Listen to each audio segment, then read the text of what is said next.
10e partie. Philae, le principe féminin.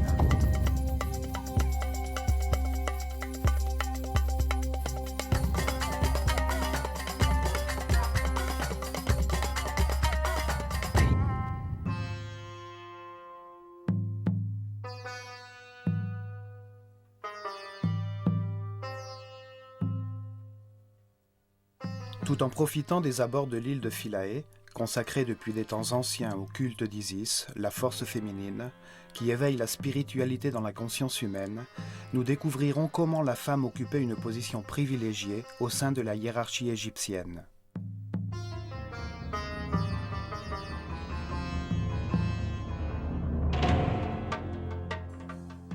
L'univers égyptien reposait sur le couple, le masculin et le féminin, égaux entre eux, chargés de créer l'ordre au milieu du chaos, de faire du monde une perfection et de la conserver ensuite pour l'éternité.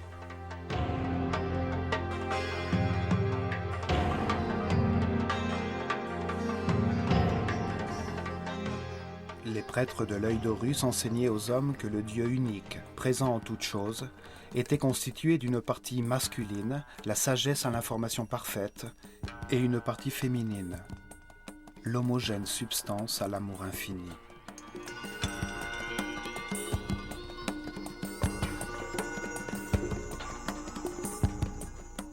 Au plus haut niveau de son univers divin et ordonné, Atum, ainsi nommait-on le Dieu unique, la sagesse absolue, alors que l'univers ne s'était pas encore manifesté, avait également une dimension féminine appelée Nun, la substance virginale, la matière indifférenciée et homogène, les eaux primordiales, l'amour infini. Atum et Nun, le couple originel en état de repos, activaient leur volonté divine, achevant l'équilibre existant, et ce faisant, ils devenaient Ptah et Sekhmet. Le même Dieu unique, mais désormais doté d'autres caractéristiques, puisque sa propre volonté le mettait en mouvement. Ptah, la partie masculine du Dieu unique, émettait une information créative. Sekhmet, la partie féminine, l'enfantait à l'intérieur de la substance d'amour, manifestant le fiat lux, l'énergie et la substance lumineuse en mouvement. Ptah et Sekhmet sont les feux multiplicatifs de tout ce qui a été conçu. Ils créaient d'autres couples de divinités créatrices, les forces fondamentales nommées Néter, extension de la cause primordiale dans un univers divin.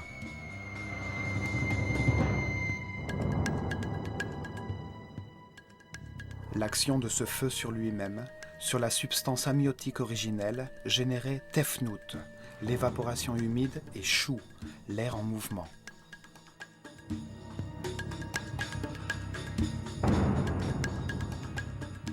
Ce couple de divinités, Tefnut et Shu, vapeur et air en mouvement, aide à différencier l'esprit primordial, en le condensant, en le matérialisant, générant un autre couple, Geb, la terre, et Nut, le ciel.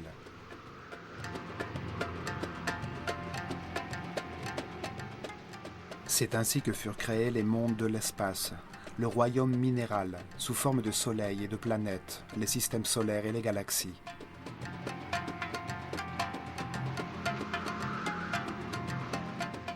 Dans ce monde divin, deux nouveaux couples sont nés, Osiris et Isis, Seth et Nephthys.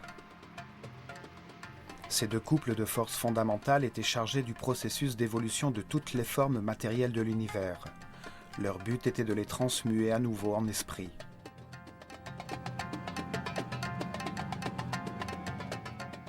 Ainsi, sous l'action des divinités créatrices, la matière originale est différenciée. D'innombrables combinaisons mathématiques produisent différentes structures vibratoires. Sur la planète, le royaume végétal est né à l'état stationnaire et le royaume animal est né en mouvement.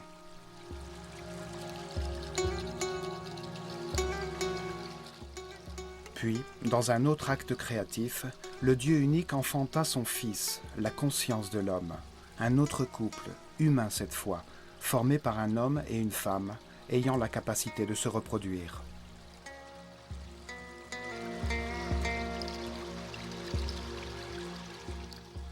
Une fois que cet acte a eu lieu, Ptah et Sekhmet, le couple qui créa l'univers, devient Amon et Mut, principe masculin et féminin du Dieu unique quand il crée l'homme.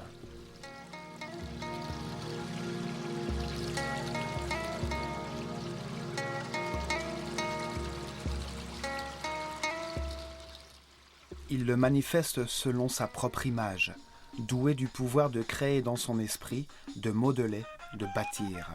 Il donne aux hommes le libre arbitre afin que, comprenant les conséquences de leurs décisions, ils acquièrent la sagesse selon un processus d'évolution qui s'opère au gré de nombreuses vies.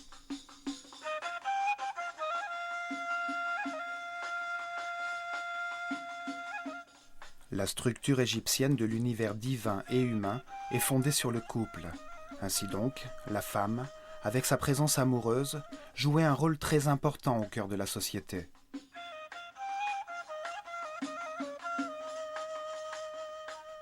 Depuis la reine d'Égypte qui donne naissance au pharaon, aux prêtresses vouées au culte d'Isis et d'Hathor, jusqu'à la mère de l'humble travailleur, elles étaient respectées et considérées à l'égal des hommes.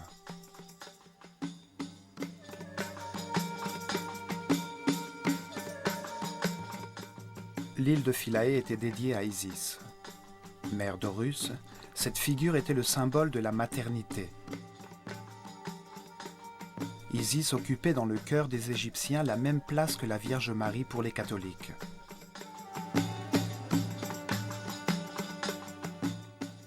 Depuis des milliers d'années, des centaines de statues à son effigie ont survécu. Nombre d'entre elles la représentent accordant sa protection et son amour maternel au nouveau-né Horus, dans une position où un catholique identifierait la mère de Jésus.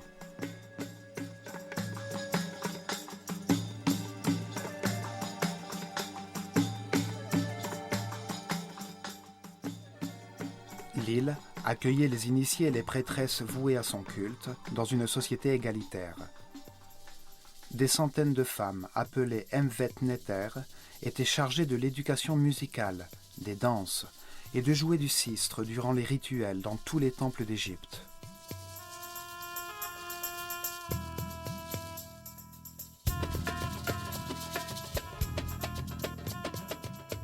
Isis est la personnification de la maternité dévouée, de la fidélité et de la délicatesse féminine. Isis nourrit la substance, les émotions supérieures, l'extase, l'intuition qui permet, grâce à la confiance et l'amour, la gestation d'Horus, incarnation de la conscience immortelle et constante. Isis est la force qui conduit l'homme vers la spiritualité à travers ses réincarnations, alors qu'il abandonne peu à peu sa dimension animale et devient un être sage, respectueux et flexible, né à la conscience permanente, symbolisé par Horus, fils immortel d'Isis.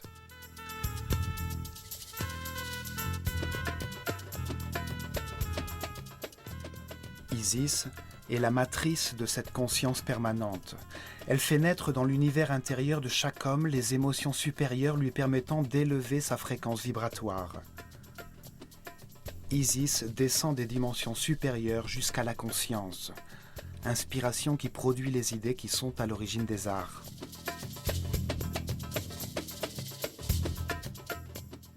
Isis pousse à la recherche et reconnaissance de Dieu. Elle pousse sur la route de la spiritualité, conduisant chaque homme à ressentir librement l'émotion supérieure d'adoration de Dieu, ce qui l'amène à l'extase.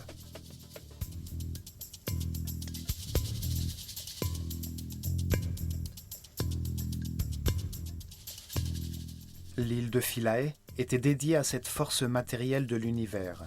Une île de granit au milieu du Nil, située après les premières chutes d'eau du nord de la Nubie, à la frontière des royaumes d'Égypte et de Couchita.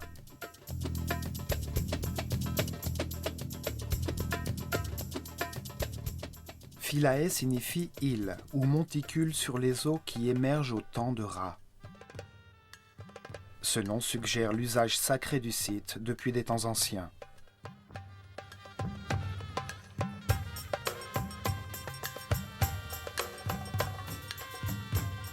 Durant des milliers d'années, Les magnifiques temples qui étaient situés là avaient pour fonction de favoriser la culture, l'art et la religion égyptienne vers la Nubie et le Soudan.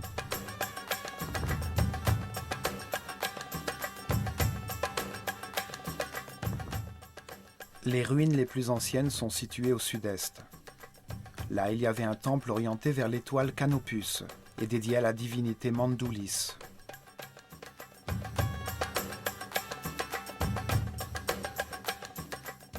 Le temple fut détruit au cours de l'une des guerres antiques entre Égyptiens et Nubiens. À côté des ruines, les Nubiens construisirent un autre temple dédié à Arens Nufis. C'est ainsi qu'ils appelaient Osiris, le compagnon d'Isis.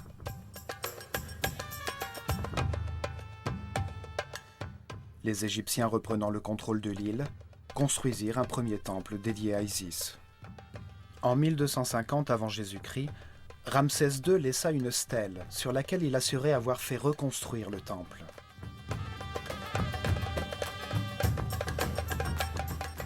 Le pharaon Taharqa fit de même en 680 avant Jésus-Christ. Et 120 ans plus tard, en l'an 560 avant Jésus-Christ, le pharaon Amasis commanda les sculptures du pylône.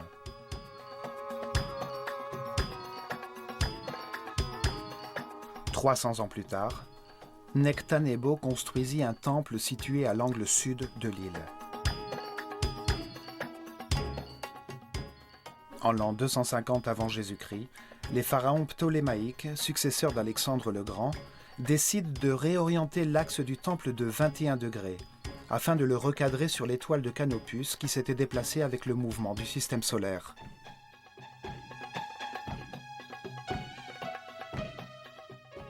Les temples des étoiles étaient démontés et réassemblés tous les 300 ou 400 ans, afin de les recentrer sur l'étoile qu'ils étudiaient.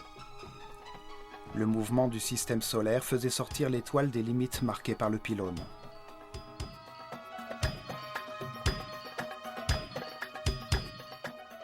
Le temple aurait dû être entièrement déplacé pour s'adapter à son nouvel axe.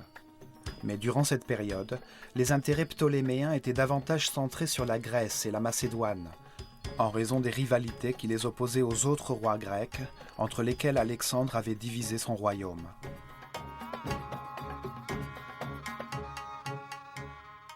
De plus, le fait que le temple soit situé sur une île rendait le travail plus difficile.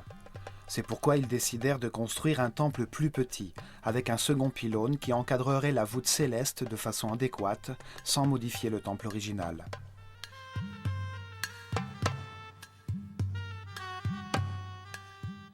Alexandrie était devenue la capitale de l'Égypte, et le grec était sa langue officielle. En l'an 31 avant Jésus-Christ, Cléopâtre VII fut vaincue durant la bataille d'Actium, et suite à son suicide, l'Égypte tomba entre les mains d'Octave, qui devint Auguste, le premier empereur romain. Les empereurs romains construisirent d'autres temples sur Philae. Trajan entama la construction d'un temple qui ne fut jamais achevé. Ses chapiteaux striés représentaient des feuilles de papyrus, au-dessus desquelles reposent encore des cubes de pierre jamais décorés comme l'exigeait pourtant la tradition.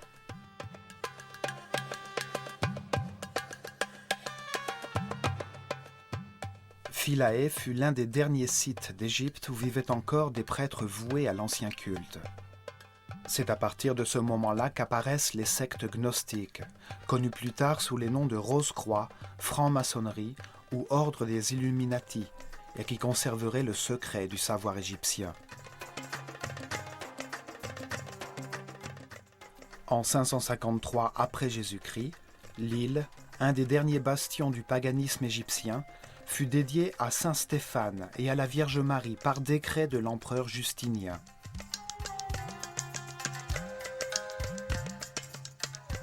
Au XXe siècle, Philae fut submergée sous les eaux du barrage d'Aswan. Avec les fonds de l'UNESCO, le temple et les autres bâtiments furent entièrement démantelés et reconstruits sur l'île d'Agilkia, en suivant le modèle de l'île initiale.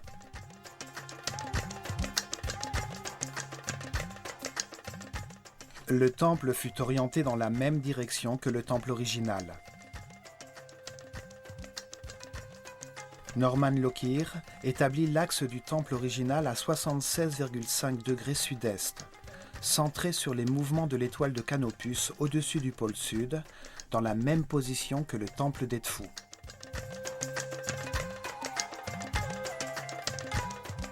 Initialement, les deux tours du pylône étaient placées à 15 degrés au-dessus de l'horizon sur Canopus, qui fut durant des milliers d'années l'étoile polaire du Sud.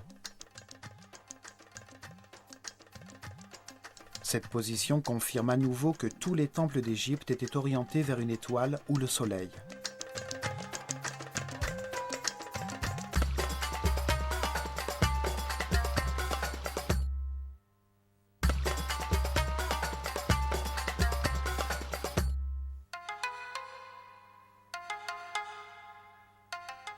En arrivant depuis le Nil, on observe l'imposant bâtiment. Les deux pylônes qui forment la grande cour intérieure et le grand nombre de colonnes constituant la cour hypostyle qui conduit au temple de Nectanebo.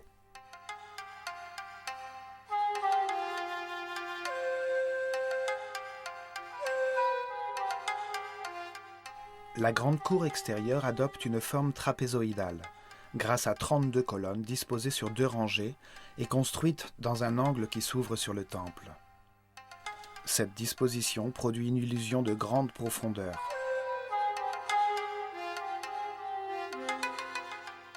Les colonnes et un très long mur qui présente à distance régulière une série de fenêtres donnant sur le Nil forment un passage sombre.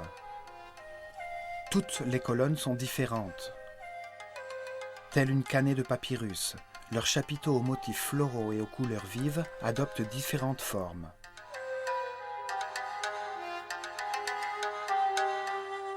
Les femmes étaient initiées pour devenir prêtresses dans les temples consacrés au culte des divinités féminines, telles qu'Isis ou Hathor. Là, elles formaient celles qui seraient chargées de la musique et des danses, qui accompagnaient les rituels de toute l'Égypte.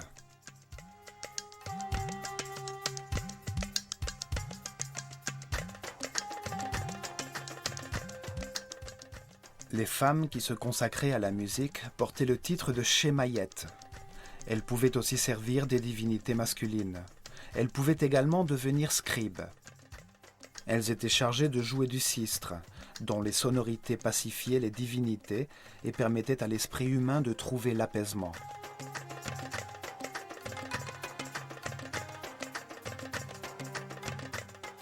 Les prêtresses vouées à Hathor remplissaient d'autres fonctions sociales. Hathor était la divinité de la sexualité féminine, de l'amour, de la musique et la danse, dont les célébrations étaient le lieu d'ivresse, origine des festivités dédiées à Bacchus.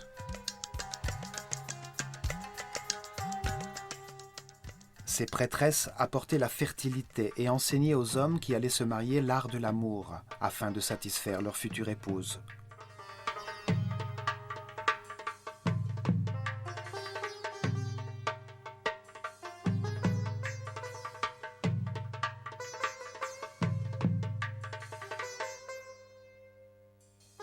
À l'est, contre la colonnade de la grande cour, il y a un petit temple consacré à Imhotep, le grand prêtre qui construisit la pyramide à escalier de Saqqara et laissa les plans des temples de Dendera et d'Edfu.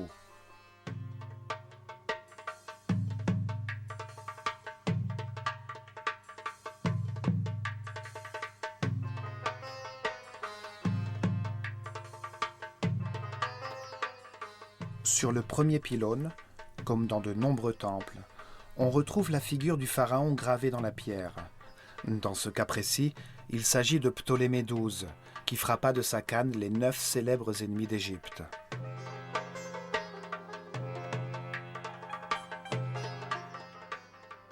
C'était une sorte de conjuration graphique et symbolique qui maintenait éloignées les forces du chaos et proclamait la volonté du pharaon, médiateur entre l'homme et Dieu, de maintenir l'ordre en Égypte et dans le cosmos.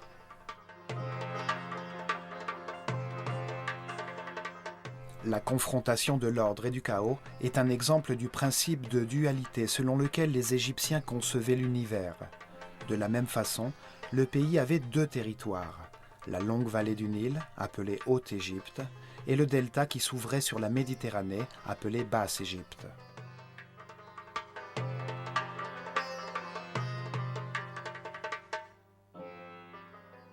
Le pharaon unifiait cette dualité.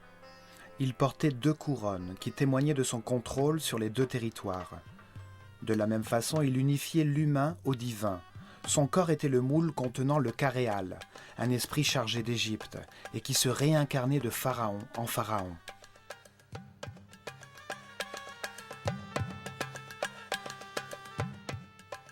C'est pour cette raison que le pharaon, la personne la plus importante d'Égypte, représentait le degré de conscience atteint par le peuple durant son règne. Il était une sorte de dieu mineur, réincarnation vivante de l'esprit à qui Dieu confiait la tâche de gérer l'Égypte.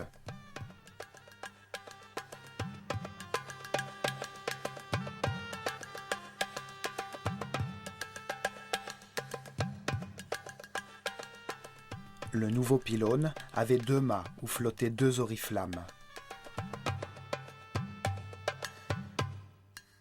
Ces 2 tours auraient dû être symétriques et unies par un portique. Cependant, sur Philae, la tour de gauche possède une porte qui menait directement à la chapelle de la naissance.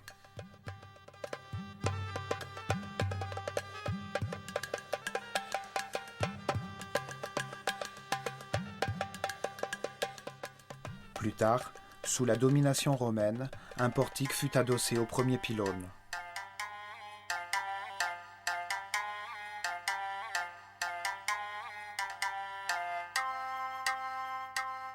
Dans cette chapelle, on célébrait la naissance des divinités et de leurs enfants, comme Horus, la maternité d'Isis, quand Sirius, sa correspondance stellaire, venait annoncer la nouvelle année, le solstice d'été et la montée du Nil.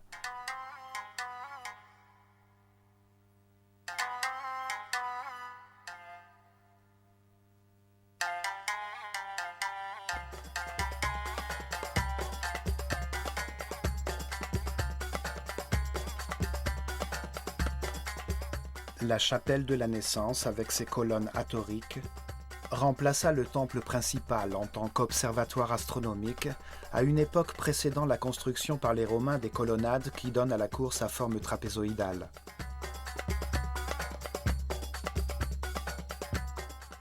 Aucune société n'a autant que l'Égypte valorisé les femmes. Cette société considérait l'homme et la femme à égalité, grâce à leur conception philosophique de Dieu.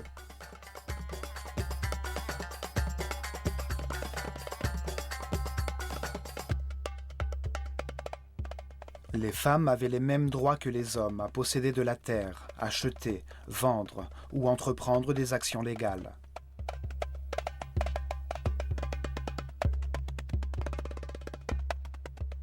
Cependant, jamais une femme n'occupa une fonction administrative. Les hommes étaient chargés du maintien de l'ordre. Le pharaon gouvernait et les hommes administraient l'empire.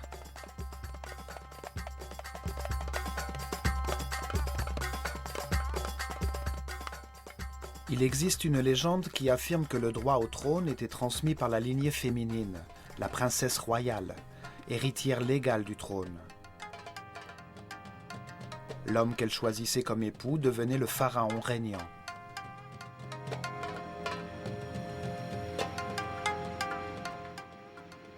Ce qui obligerait chaque roi, en dépit du fait qu'il soit le fils de son prédécesseur, à légitimer son accès au trône par un mariage avec sa sœur ou sa demi-sœur.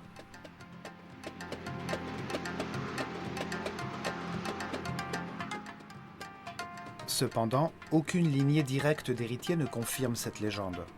On sait que les pharaons étaient polygames, et les principales femmes de Thoutmôsis III, Amenhotep II et III, n'étaient pas issues de familles royales.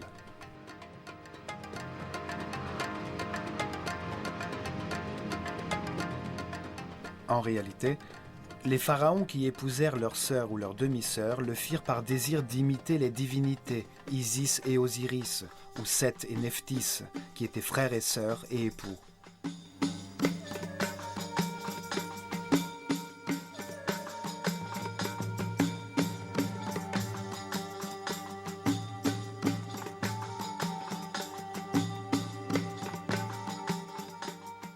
En épousant sa sœur ou sa fille, le pharaon se différenciait de ses sujets, qui ne se mariaient jamais ainsi, Il se positionnait lui-même au niveau des divinités, réaffirmant son droit divin à régner. Une femme pharaon n'était pas une option courante. La pharaone Hatshepsut accéda au trône en tant que régente de son demi-fils Thoutmôsis III, fils de son mari et demi-frère Thoutmôsis II et d'une autre femme. Une fois au pouvoir, elle s'habilla comme un homme et adopta le pouvoir du pharaon.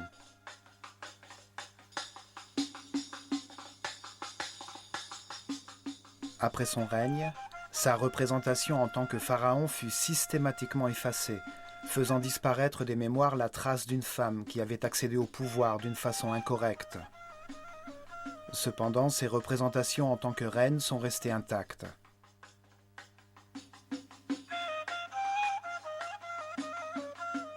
À 4 occasions seulement, sur 300 règnes, des femmes devinrent pharaons, et ce durant une courte période, pour des raisons qui sortaient de l'ordinaire. Il s'agissait de l'ultime recours de leur famille pour tenter de maintenir l'ordre.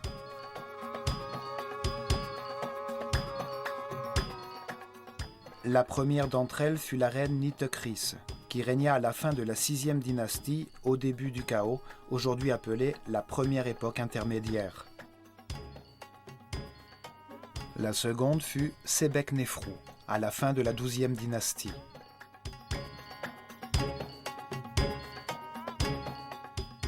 La troisième fut Taousert, qui prit le pouvoir après le chaos causé par Moïse et les 10 plaies qui s'abattirent sur le pays, quand son époux Séti II trouva la mort en traversant la mer Rouge. La quatrième fut Cléopâtre, après avoir tué son frère et avant que l'Égypte ne devienne une province romaine.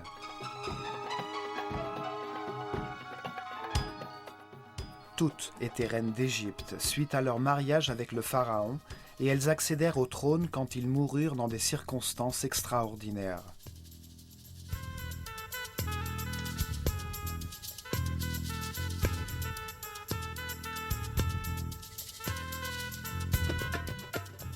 Les prêtres pouvaient se marier, mais ils ne pouvaient épouser qu'une seule femme. Tous les autres hommes, y compris le pharaon, pouvaient prendre pour épouse autant de femmes qu'ils le désiraient, mais la majorité d'entre eux optaient pour une seule femme. En Égypte, la séparation était légale dans le cas où le mariage échouait. L'homme devait rendre toutes les richesses et propriétés apportées en dot par la famille de sa femme, ainsi qu'une part de ses propriétés pour ses enfants.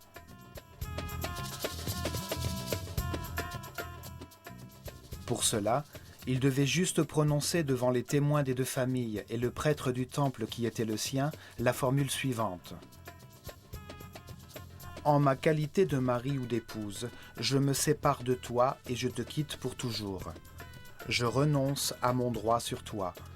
Que la vie t'apporte un autre compagnon là où tu souhaites te rendre.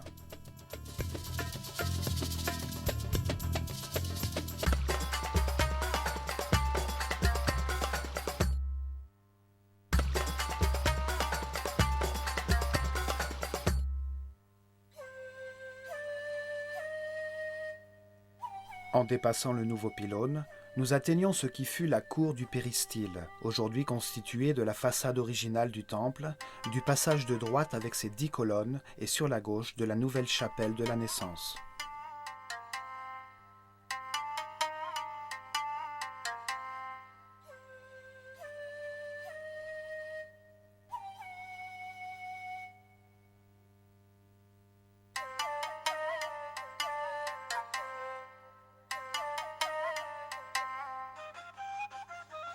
Dans cette cour, on découvre la stèle contenant le cartouche de Ptolémée et Cléopâtre qui permit à Champollion de déchiffrer le décret écrit en hiéroglyphes, en grec et en démotique sur la célèbre pierre de Rosette.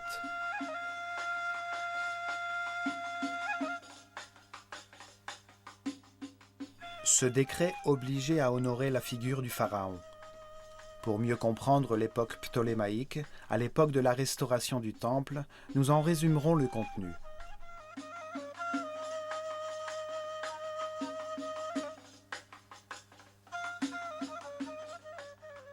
Il est décrété que tous les temples d'Égypte doivent destiner, à côté des sanctuaires des dieux, un espace conservant une image en or du roi Ptolémée, l'adoré Ptah, dieu de l'épiphanie eucharistique, en face de laquelle devra être placée la figure de la principale divinité du temple qui lui remet l'arme de la victoire.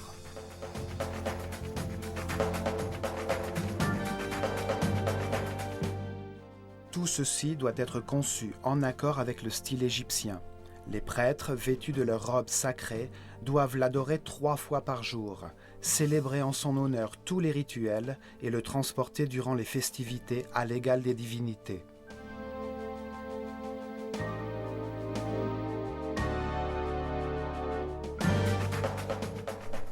Pour les prêtres égyptiens, l'homme est un animal, même quand il peut consciemment contrôler les réflexes générés par son instinct.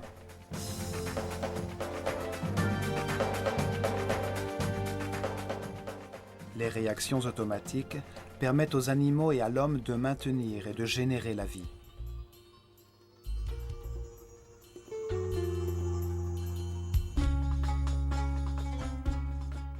L'attirance envers le sexe opposé pousse à créer la vie. Les désirs sont un mécanisme naturel qui signale un manque auquel il faut répondre pour maintenir la vie. La peur engendre l'agressivité ou la fuite afin de défendre la vie.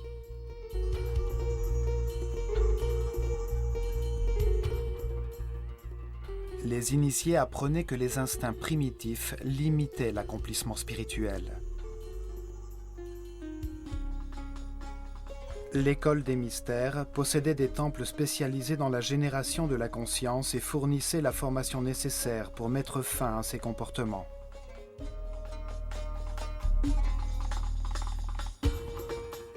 L'instinct d'agression était contrôlé dans des temples tels que celui de Komombo. Là-bas, la peur était anéantie par la reconnaissance du fait qu'il n'y avait rien dont on puisse avoir peur, que la mort n'était qu'un autre stade de la vie. On y enseignait que la peur consumait l'énergie vitale nécessaire pour parvenir à la paix intérieure.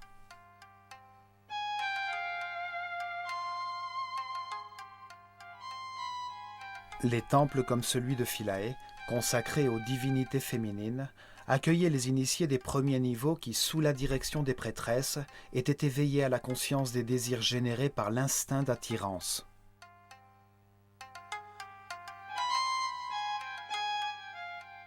Le désir conduit l'homme à confondre besoin et attirance. Il produit une réaction de goût ou de rejet dans le centre des émotions, qui à son tour connecte les émotions dans le cerveau. Mais les sentiments sont polaires. Ils peuvent être joie ou tristesse. Ils peuvent produire de la satisfaction ou son contraire. C'est pourquoi il est important de savoir ce qui les génère, afin de contrôler les instincts négatifs.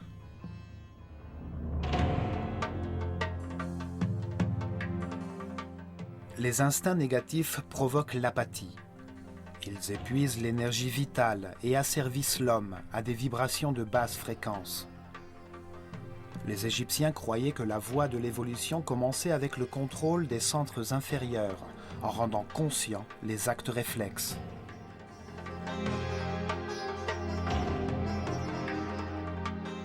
La méthode égyptienne de transcendance des émotions, de la convoitise, des désirs sexuels passait par leur reconnaissance et l'expérimentation.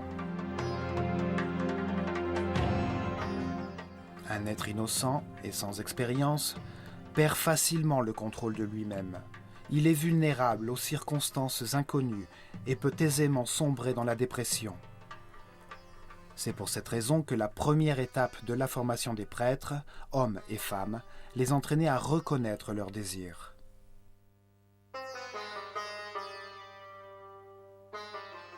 Ils apprenaient ainsi qu'en activant leurs centres inférieurs et leurs émotions dans l'amour et la compréhension, il en résultait pour l'esprit paix, bonheur et harmonie.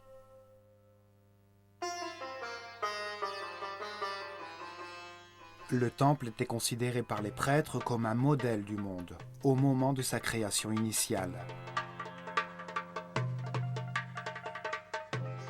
À ce moment-là, Dieu rendit l'univers manifeste en faisant émerger des eaux du chaos un monticule de terre à l'image de la décrue annuelle des eaux du Nil, permettant au Dieu créateur d'apparaître et d'apporter une vie nouvelle dans le pays.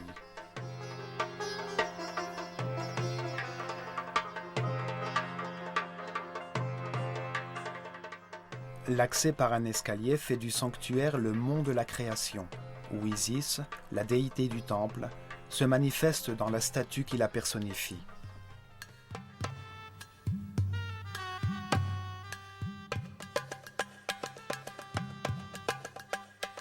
En montant vers l'intérieur, on arrive dans une petite cour entourée de colonnes, située au centre de la chambre de la vie, une salle hypostyle aux colonnes très élevées.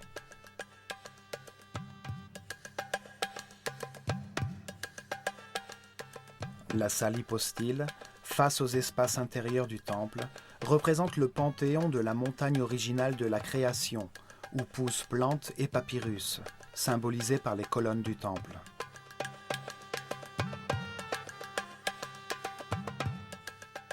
L'espace central, ouvert sur la chapelle pure, où les figures symboliques étaient exposées au soleil, selon un ancien rituel, pour renouveler leur énergie.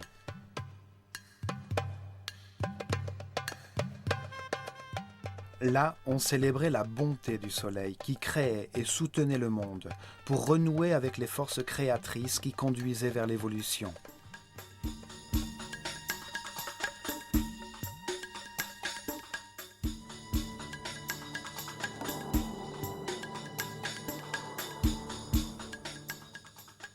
Les murs de cet espace étaient gravés, témoignant de la compréhension de l'univers.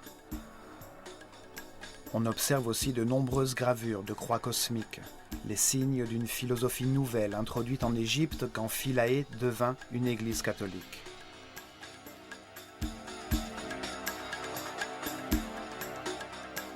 Une nouvelle vision du monde qui retira son sens à la vision traditionnelle égyptienne, la considérant comme aberrante et primitive.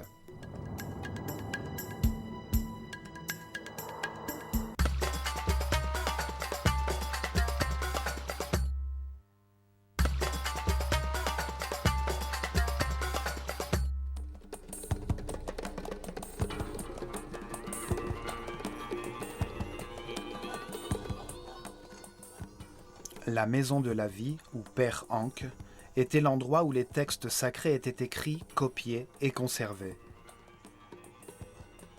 Là, on dessinait sur papyrus les illustrations originales qui étaient ensuite gravées sur les murs du temple.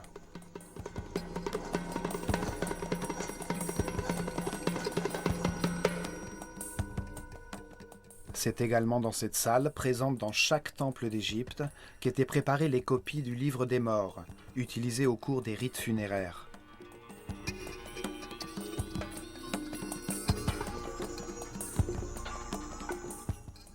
La maison de la vie était le centre d'enseignement du temple. Théologie, art, ritualité, magie, astronomie et médecine y étaient étudiées. La bibliothèque servit de modèle à la bibliothèque d'Alexandrie.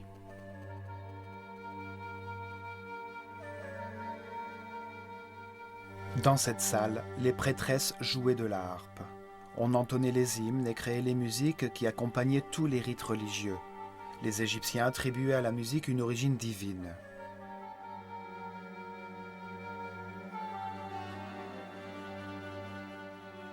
Les murs du temple montrent qu'ils utilisaient de nombreux instruments de percussion. Des tambours, flûtes, des tarboukas et des sistres, essentiels dans les rites funéraires et les processions.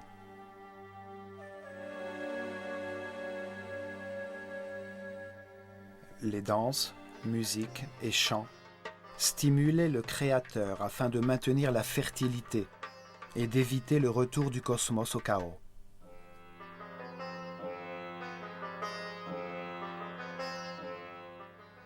Les prêtresses prenaient également soin des malades qui venaient au sanatorium du temple.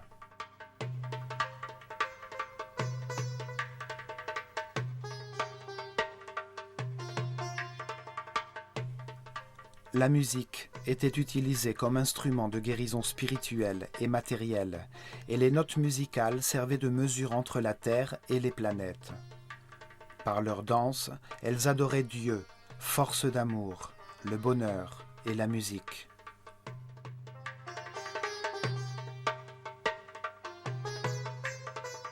On arrive ensuite dans la salle des apparitions, dans ce cas précis non hypostyle, et sa salle traditionnelle qui communiquait avec l'extérieur par une ouverture latérale pour recevoir les offrandes du peuple.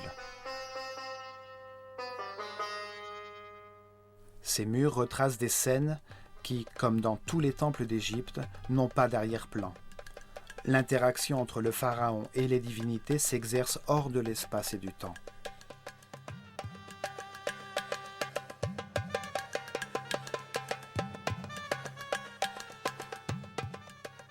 Le temple était la scène où se représentaient de manière dynamique divers rituels au milieu des sonorités musicales des voix et des instruments. La récitation des paroles rituelles, l'odeur de l'encens, était un hommage à la divinité pour obtenir son soutien dans la continuité de l'univers. Des liturgies quotidiennes et un ensemble de festivals cycliques où des figures symboliques recréaient les mythes dont il faisait partie, au cours de rituels qui avaient lieu dans l'espace du temple, puis se poursuivaient en procession de barques sacrées, le long du Nil, en direction d'autres temples. Les diverses parties qui constituaient le temple étaient avant tout fonctionnelles. Elles montraient de quelle manière les prêtres concevaient l'univers. Ici, le rituel les dotait de pouvoir légitimant l'ordre hiérarchique social de leur civilisation. Le rituel générait et organisait cet ordre social.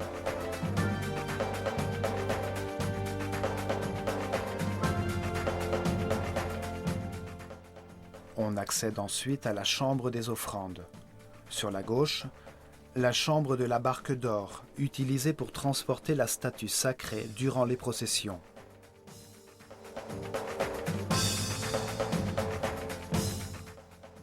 Depuis l'antichambre, un long escalier droit conduisait au toit du temple, où se déroulaient les cérémonies et d'où l'on observait le ciel.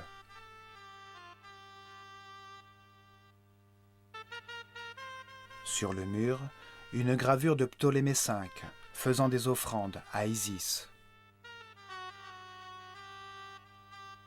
Les parois, initialement dorées à leur fin, ont perdu leur couleur originale.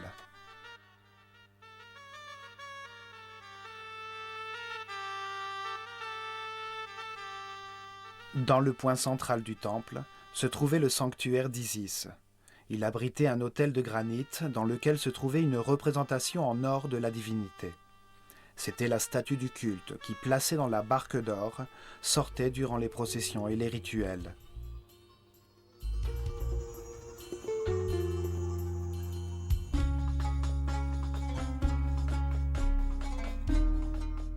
Isis, la Vierge Mère des Égyptiens qui enfanta Horus dans l'Immaculée Conception, porte au-dessus de la tête la forme d'un trône, un fauteuil symbolique sur le chakra de la couronne, sur laquelle la conscience permanente de chaque homme viendra s'asseoir pour régner dans l'éternité. Isis est la traduction grecque du mot égyptien Ased, qui signifie le trône de la conscience.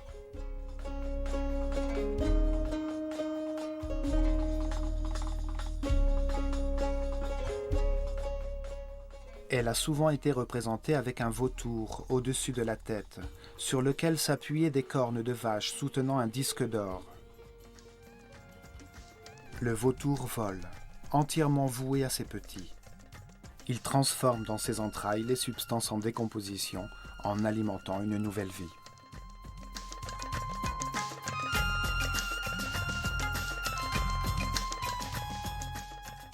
La vache, qui transforme la végétation en nourriture, était dans l'esprit des Égyptiens le symbole du principe nutritif. Ses cornes ont la forme de la lune ascendante. Elle enserre le disque solaire, source de vie et lumière de la conscience.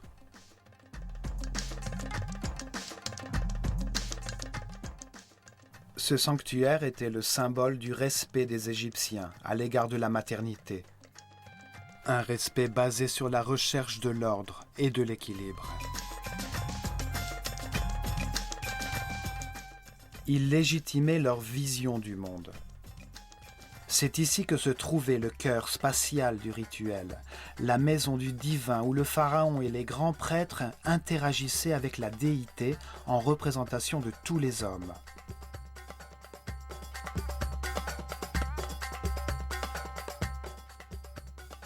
Les images sculptées de la divinité la maintiennent en vie dans l'esprit de ceux qui la voient aujourd'hui. Elle les fait participer à ses rites et partager ses offrandes.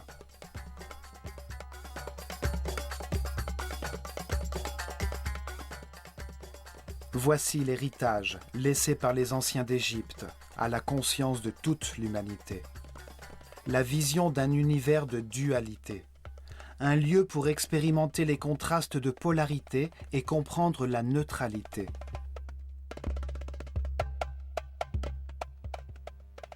Une école conçue parfaitement par Dieu pour transformer, suite à de nombreuses réincarnations, un homme innocent en un homme sage, un animal en surhomme, grâce à l'expérience acquise à travers ses propres décisions.